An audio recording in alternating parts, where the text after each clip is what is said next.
Is private practice on the way towards extinction like the panda? This is Paul, Dr. Nacho Goodman, owner of multiple private practices, talking with Dr. Julie Spaniel, and she has a message to her organization of how private practice dentists can bond, dental pun intended, Julie, together to preserve private practice. Thanks so much for joining me. Tell us a little bit about what you have going on with this organization. Thank you so much, Paul. Thanks for the opportunity to be here. I'm here to talk about the Academy for Private Dental Practice. This is an organization that's been around for 60 years. Awesome. 60 years ago, we didn't have all the different competing things that we have in dentistry that we have today. And I started my first dental practice back in 1995 when we didn't have corporate dentistry. We didn't have all the other options. And when I graduated in 1991, the options when you graduated were maybe a residency, federally qualified healthcare center, maybe an associateship, but everybody was pretty much thinking, when am I eventually going to be either buying in or buying out? And that was really the option. And nowadays it's just a little bit different than that. We graduated with student loans, but not quite with what the students have now. So it's just a little different environment.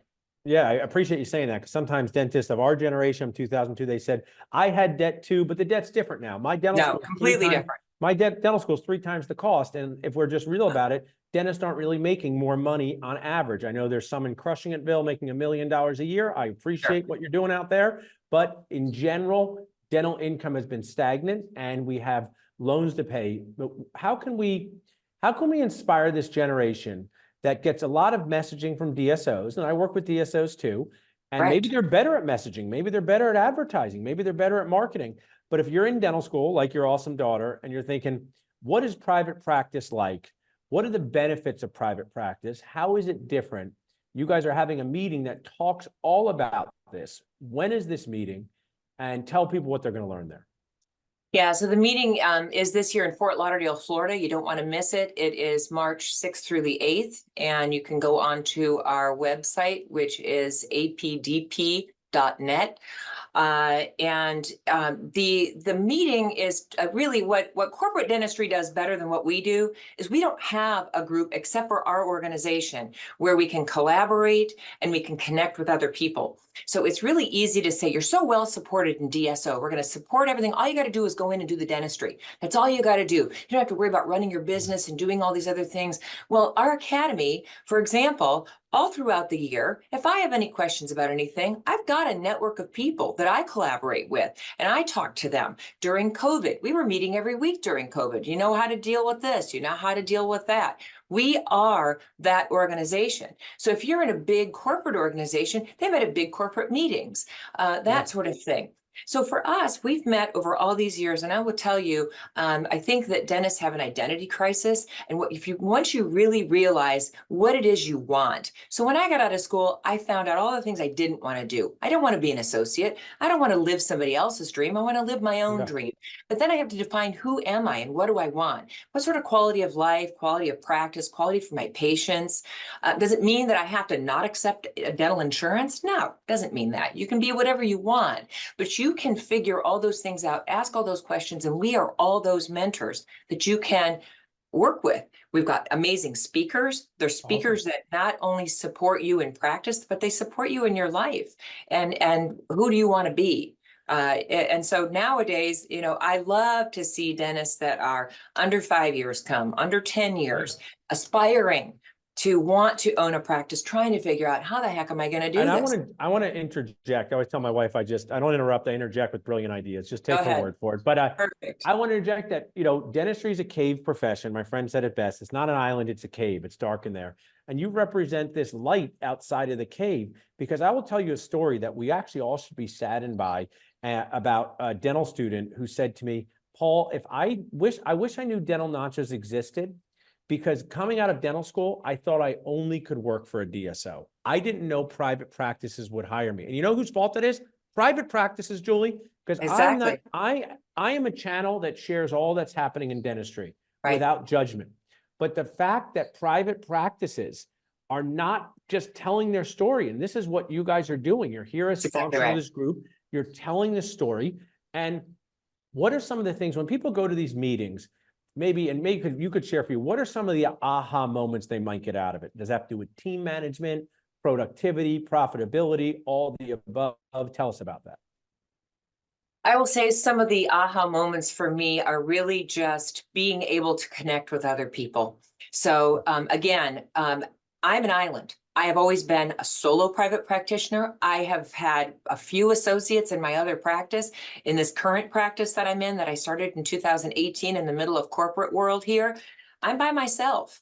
And so if I need somebody to reach out to, because we should not be isolated, that's our biggest problem these days, is that we are so isolated. The other hat that I wear is I'm on the Dental Wellness Advisory Council for the American Dental Association. We deal with people that are having wellness issues because we're so isolated. You can be isolated in a group, but in this group, you go to somebody else, and whenever I'm thinking, oh my God, nobody understands, I go to these people understand. What a relief. Well, I always say this, Julie, as I said this last night on a webinar, having a dental practice is like having a 4-year-old that never grows up. 50% awesome, 50% annoying, 100% exhausting. And exactly. You need to go where people understand you. Our motto at Dental Nachos is always be connecting to feel less alone. And I'm so glad to have you guys. Now, just to kind of separate this, people can come to the meeting, and be part of the meeting. We're going to give them a special nacho discount code. My grandmother was right. I am special. So just for knowing me, you're going to get a special discount code. My team will share that. But let's do the and part, or the today part. Can they join the organization today and start partaking of the resources? Absolutely. We'd love to see you come to the meeting. When you are there, you will see why we're so special. It's not just the speakers, and every year they're different speakers. We're not a clinical organization, although if you go on our website, you'll read about the 7 pillars of our organization, and I can read those off to you, but there's business and finance and culture and clinical patient experience, leadership and mentorship. But of those, the leadership, the mentorship, I'm a leader today because of this organization, because I don't have an identity crisis. I know exactly who I am, exactly what I want. I know what I want for my patients, that quality in my life, in my practice, the culture. It's a feel, and it's something that you can create. You don't get that by going to take a class and taking notes. But when you're with these people, if you want what they have, then do what they do. And you can't find that out unless you go there and you rub elbows with these people. Now, once we're in the organization, I mean, you can come on our webinars, you can join us on Zoom calls, and you're part of us.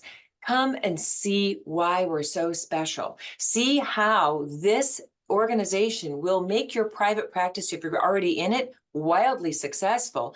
And if you're not in private practice and you think you want to head that direction, come find out exactly why you do. Because I'll tell you, it's phenomenal, hands down. Love to see you there too. That's an awesome way to put it, Julie, because I always share, I'm in Philadelphia, home of some of the best restaurants on earth.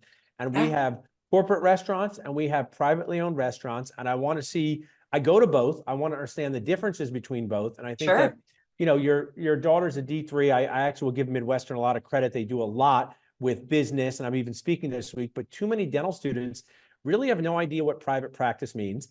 And they don't magically know when they're 3 or 4 years out. So if you're a private practice associate or even an associate for a DSO, you could come to this meeting, meet people like you. And the thing I'll share to encourage people is DSOs are purchasing some of the best dental practices out there. So if you want to purchase a private practice, knowing people like you, because how many more years do you have to dentist? I know a while, but one day you'll sell your practice, right?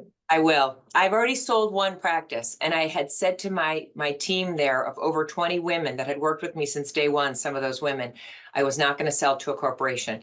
And I'll tell you why. Because I wanted to make sure that my patients were going to be with a single solo private practice, so that the same values and all the same way that I was doing it, that was going to continue, because that was sort of what the practice was built on by my predecessor. Now, my predecessor, Dr. Leanne Podrick, that sold the practice to me, her dad had been a president of this organization. That's awesome. She then brought me to this organization. She had as a past president. And so we're from this long legacy of people that had been into in APDP. And I'll tell you that practice today is a private practice, wildly successful, same sort of situation there. And this practice, I will not be selling to. And come to these meetings and join this organization. You can meet someone who's looking to sell their practice. meet someone whose legacy you want to take on. I'm a huge both person, right? There's places for both. And I think Absolutely. I'm so proud to have you guys as sponsors. People can text private practice to 215-543-6454 or reach out to us at dentalnachos.com. So happy to be promoting this. We're going to keep doing this here on our channel. Julie, thanks for joining us today. Thank you so much for the opportunity.